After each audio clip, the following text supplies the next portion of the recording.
अगर network marketing industry इतनी ही अच्छी होती तो कोई ना कोई तो इंटरनेशनल सेलिब्रिटी होता जो इस इंडस्ट्री के सपोर्ट में बोलता है, नेटवर्क मार्केटिंग इंडस्ट्री के सपोर्ट में बोलता है। It's a really unique situation. What's beautiful about network marketing is you get all the benefits of being an owner, but you don't have to be worried about supply chain. You don't have to be worried about account.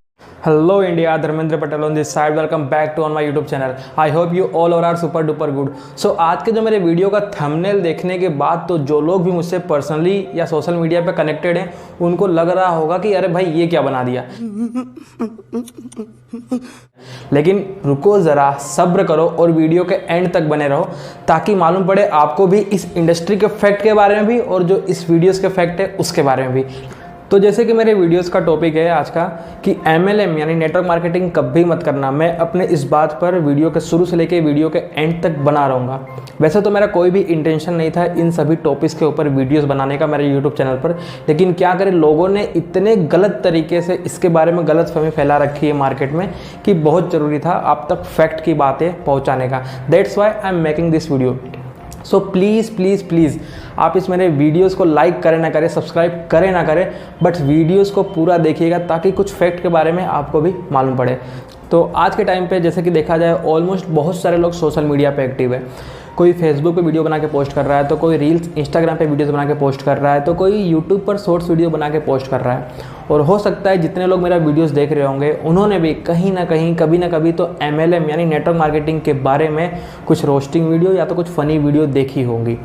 But आप एक मुझे बात बताइए, जो भी आपने वो roasting video या फ़नी वीडियो देखी उसका कोई भी लॉजिक या कोई भी बेस है क्या? एक्चुअल में देखा जाए तो टोटली इलॉजिकल और बेसलेस बातें हैं जो आपको इस तरीके से दिखाई जाती है कि आप वहाँ पर एंटरटेन होते हो। अच्छा, अगर आप लोगों को एंटरटेन कर रहे हो, लोगों के मुँह पे स्माइल ला रहे हो, चलो बहुत अच्छी बात है। लेकिन ये क्या, ये जो कुछ यूट्यूबर्स लोग अपने वीडियोस के एंड में ऐसा कह के जाते हैं कि दिस इंडस्ट्री डजेंट वर्क, ये इंडस्ट्री काम नहीं करती है, यहाँ पर लोग पैसा नहीं कमाते हैं, यहाँ पर सिर्फ टाइम पास होता है, तो देखो ये टोटली गलत बात है।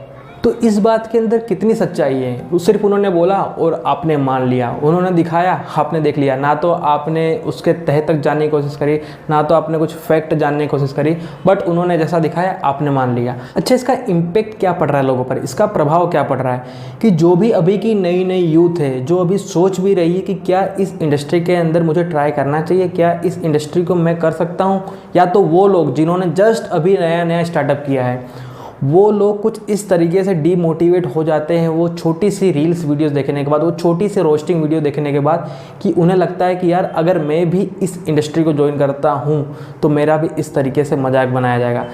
अब पते की बात क्या है कि मोस्ट ऑफ लोग को, ज़्यादातर लोग को इस इंडस्ट्री के बारे में सिर्फ और सिर्फ इन्फॉर्मेशन है, नॉलेज नहीं है। इन्फॉर्मेशन क्या है कि उन्हें लगता है कि यहाँ पर सिर्फ एक यहाँ जोड़ना होता है, एक यहाँ जोड़ना होता है, लोगों को जोड़ने का काम है, इस तरीके से पैसा यहाँ पर बनते हैं, जबकि ये सिर्फ और सिर्फ आपके पास इन्फॉर्मेशन ही है। नॉलेज क्या होनी चाहिए? नॉलेज ये होनी चाहिए कि पता करो उस इंडस्ट्री में पैसे बनते कैसे हैं, ये बिज़नेस काम कैसे करता है, यहाँ पर पैसे जनरेट कैसे होते हैं, यहाँ पर पैसिव इनकम कैसे जनरेट होती है। इस तरीके की आप नॉलेज लो वहाँ पर कि आप 1 मिनट के वीडियोस देख के उस बिज़नेस को जज मत करो, आप पूरा सही और सटीक नॉलेज लो इस बिज़नेस के बारे में, फिर आप डिसाइड करो क्या करना चाहिए क्या नहीं करना चाहिए। बिकॉज जो भी लोग ट्रोल्स कर रहे हैं, जो भी लोग वीडियोस बना रहे हैं, उससे उनका तो घर चल रहा है, लेकिन आपका क्या? अगर आपको कुछ चीज़ें करनी है तो सही तरीके से उस चीज़ के बारे में नॉलेज लो। और मैं सिर्फ इस इंडस्ट्री की बात नहीं कर रहा हूँ, इवन आप स्टॉक मार्केट, शेयर मार्केट या कोई भी बिजनेस फील्ड, कोई भी पढ़ाई की फील्ड हो गई, आप किसी भी चीज़ में अगर आप आधी अधूरी जानकारी लेके जा रहे हैं तो वहाँ पे तो आपको फेल होना ही पड़ेगा। बट इस इंडस्ट्री में मैं बात कर दूँ कि अगर आप एक सही नॉलेज के साथ नहीं भी आए तो कोई बात नहीं है, यहाँ पर एक अपलाइन नाम की चीज़ होती है जो आपको ये सब सारी चीज़ें करना सिखाती है। आपको ट्रेन करने वाले लोग होते हैं जो आपको सिखाते हैं कि ये चीज़ कैसे किया जाता है। तो चलिए अभी कुछ फैक्ट के ऊपर बात कर रहे हैं कि जैसा कि आप लोग देख रहे होंगे कि इंडिया में किस तरीके से अनएम्प्लॉयमेंट तेज़ी से बढ़ रही है। कि अगर मैं जैसे गवर्नमेंट सेक्टर की बात करूं तो वो भी धीरे धीरे प्राइवेट हो रहे हैं, अगर मैं रेलवे सेक्टर की बात करूं या तो और किसी सेक्टर की बात करूं तो धीरे धीरे वो प्राइवेट होते जा रहे हैं। और अभी बीच में कुछ ट्रेंड भी चला था कि #मोदी रोजगार दो, #मोदी रोजगार दो। ये 2018 के द इकोनॉमिक्स टाइम्स की रिपोर्ट है कि किस तरीके से सिर्फ 60 और 65 लोग की कुछ प्यून की सीट आई थी और उसके लिए 90,000 से ज़्यादा लोगों ने उसके लिए अप्लाई किया था, जिसके अंदर 50,000 से ज़्यादा लोग ग्रेजुएटेड थे और 28,000 से ज़्यादा लोग पोस्ट ग्रेजुएटेड थे।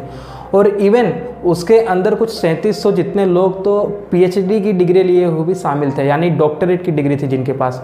लेकिन इतना कुछ होने के बावजूद भी नेटवर्क मार्केटिंग कभी मत करना।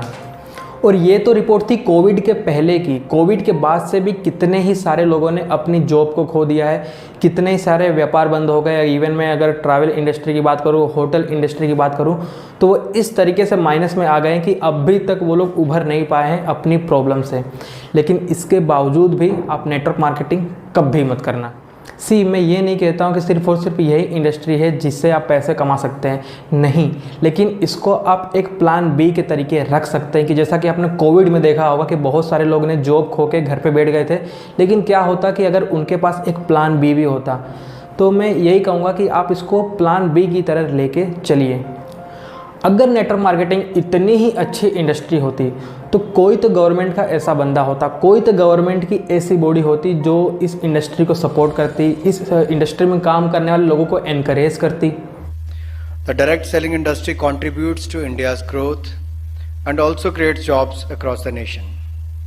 It is commendable that this industry engages around 6 million people involved as either distributors or direct sellers, and I've been told that this number could grow to 20 million by 2024, by 2025.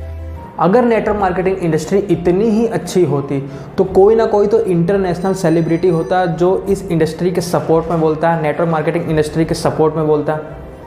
It's a really unique situation. What's beautiful about network marketing is you get all the benefits of being an owner, but you don't have to be worrying about supply chain. You don't have to be worried about accounting, especially in the world we're in today. And so I think network marketing is amazing. वो सब भी छोड़ो, आपने देखा होगा कि network marketing में काम करने वाले लोग कुछ इतने ज़्यादा सेल्फ मोटिवेटेड होते हैं जो अपने आप को एंटरप्रेन्योर कहते हैं और कहते हैं कि हम तो आने वाले इंडिया का फ्यूचर है, हम तो आने वाले इंडिया का भविष्य है। क्या कभी आपने ऐसे इंटरनेशनल एंटरप्रेन्योर को देखा जो कहता हो कि नेटवर्क मार्केटिंग में काम करने वाले लोग एक्चुअल में एंटरप्रेन्योर हैं? कभी देखा आपने ऐसे आदमी को? कभी सुना आपने ऐसे आदमी को? I'm a tremendous believer in network marketing, and I'm a great believer in entrepreneurs. I think all the future jobs in the next 20 or 30 years will be created by network marketing entrepreneurs and other entrepreneurs around the world, starting off from scratch or starting off very small and making a real difference in the world. ये सब भी छोड़िए, क्या कभी आपने ऐसे आदमी को देखा जो इंटरनेशनल लेवल पर लोगों को बिजनेस एजुकेशन देता हो, लोगों को फाइनेंशियल एजुकेशन देता हो, और जिसकी इंटरनेशनल लेवल पर सबसे ज़्यादा बुकें बिक रही हो फाइनेंशियल एजुकेशन को लेके, rich dad and poor dad? उसका ऑथर खुद अपने बुक में ऐसा लिखता होगा कि नेटवर्क मार्केटिंग के जरिए आप कैसे फाइनेंशियली फ्री हो सकते हो। क्या कभी ऐसे आदमी के बारे में आपने देखा? क्या कभी ऐसे आदमी को आपने सुना? We endorse network marketing. We don't think of it as a network marketing. We think of it as entrepreneur development. Because if you need a paycheck, this is not your business. We build businesses. वो सब भी छोड़ो, थोड़ा सा Indian market में आ जाते हैं कि अगर नेटवर्क मार्केटिंग इंडस्ट्री इतनी ही अच्छी होती तो कोई तो इंडिया का ऐसा आदमी होता जो यूट्यूब पर 19 से 20 मिलियन सब्सक्राइबर लेके बैठा है, जो लोगों को बिजनेस गाइडेंस देता हो, जो लोगों को सिखाता हो कि बिजनेस कैसे करना चाहिए। वो कभी ना कभी नेटवर्क मार्केटिंग के बारे में बोलता। क्या कभी आपने ऐसे आदमी को देखा है? क्या कभी सुना है ऐसे आदमी को आपने? से देखा जाए तो मल्टी लेवल मार्केटिंग एक सोचा समझा सैद्धांतिक फिलोसॉफिकल साइंटिफिक प्रोसेस है एक प्रोडक्ट गुड एंड सर्विसेज को मार्केट करने का।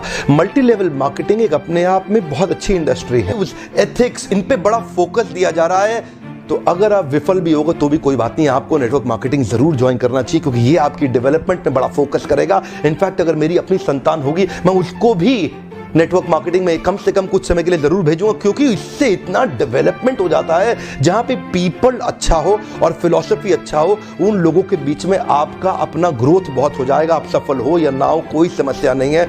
और एक बात, कभी भी किसी भी चीज़ को लेके गाइडलाइंस, रूल्स, रेगुलेशन या लॉ लॉन्च तब होते हैं जब वो चीज़ कहीं पर लीगल होती है तब। और अगर नेटवर्क मार्केटिंग इंडस्ट्री इतनी ही सही होती तो गवर्नमेंट ने कभी ना कभी तो उसके लिए रूल्स, रेगुलेशन या गाइडलाइंस या लॉ लॉन्च किए होते। और अगर ये सब चीज़ें लॉन्च करी होती तो मैं डिस्क्रिप्शन में आपको उसकी लिंक भी दे देता और आप शायद डाउनलोड करके उसको पढ़ भी लेते। लेकिन नहीं, नेटवर्क मार्केटिंग तो कभी मत करना। अगर सच में ये इंडस्ट्री इतनी ही बढ़िया होती तो दिल्ली यूनिवर्सिटी जैसी ऑर्गेनाइजेशन में या तो सोलोनी यूनिवर्सिटी जैसी ऑर्गेनाइजेशन में कॉमर्स के बच्चों को इसके बारे में पढ़ाया भी जाता कि नेटवर्क मार्केटिंग एक सब्जेक्ट है, बाकायदा इसके बारे में समझाया भी जाता। लेकिन नहीं, ये तो स्कैम है ना, तो वो चीज़ें सब्जेक्ट में क्यों पढ़ाई जाएंगी, वो सब चीज़ें किताबों में क्यों पढ़ाई जाएंगी। दिल्ली यूनिवर्सिटी में नेटवर्क मार्केटिंग पढ़ाया जा रहा है, मतलब दिल्ली यूनिवर्सिटी वाले लोगों का पागल बनाना सिखा रहे हैं। His name is Mr. Amitabh Kant. He is an IAS officer plus CEO of Niti Aayog. He says direct selling professionals are doing a very respectable profession. They are the economic drivers of growth of India. सो फैसला आपका है मेरे दोस्त कि किसको सुनना चाहिए और किसको सुनना नहीं चाहिए। बिकॉज वो छोटी सी रोस्ट वीडियो देखने के बाद या वो छोटी सी फ़नी वीडियोस देखने के बाद उनका तो पेट पल रहा है जो वो वीडियोस बना रहे हैं, बिकॉज उनका घर ही उससे चलता है, वो उनका काम है एक्चुअल में देखा जाए तो। बट आपका क्या मेरे दोस्त, आपका क्या मेरे भाई। लेकिन फिर भी मेरे सर्कल में कुछ ऐसे लोग हैं जो इंस्टाग्राम पर कुछ ऐसे पेज हैं, वो पेज मुझे DM करते हैं और पूछते हैं सर ये ब्लू टिक लेके बैठा है ये पेज और ये भी ऐसी रोस्टिंग वीडियो पोस्ट कर रहा है। तो मैं कहता हूँ मेरे दोस्त, मेरे भाई, वो उसका काम है, वो अपना काम बेहतर तरीके से कर रहा है। बट आप क्या कर रहे हो, आप तो उस कंपनी का हिस्सा हो, आप तो कम से कम उस चीज़ को आइडेंटिफाई करो, आप तो कम से कम उसके बारे में डीप एनालिसिस करो कि एक्चुअल में ये चीज़ सही है भी या नहीं है। चलो मैं कहता हूँ आप मेरी मत सुनिए, इवन आप किसी की मत सुनिए, आप अपना खुद का दिमाग दौड़ाइए, दिमाग है तो उसको यूज़ में लाइए, आप उस चीज़ के बारे में डीप एनालिसिस कीजिए, थोड़ी स्टडी कीजिए और नॉलेज लीजिए कि क्या ये चीज़ें सही हैं भी या नहीं है। वो छोटी सी रोस्ट वीडियो देखने के बाद, वो छोटी सी रील्स वीडियोस देखने के बाद इतनी बड़ी ह्यूज इंडस्ट्री को जो इतने मिलियनियर क्रिएट करती है, उसको जज करना यार कहीं ना कहीं गलत है। आप इतनी बड़ी इंडस्ट्री को, जिसको समझने में लोगों को सालों साल, लोगों को महीने बीत जाते हैं, उतनी बड़ी इंडस्ट्री को आपने उस 1 मिनट की वीडियोस देख के जज कर लिया, तो कहीं ना कहीं वो चीज़ें सही नहीं है मेरे दोस्त। तो चलिए आज के लिए इतना ही, मिलते हैं नेक्स्ट वीडियो में, तब तक के लिए।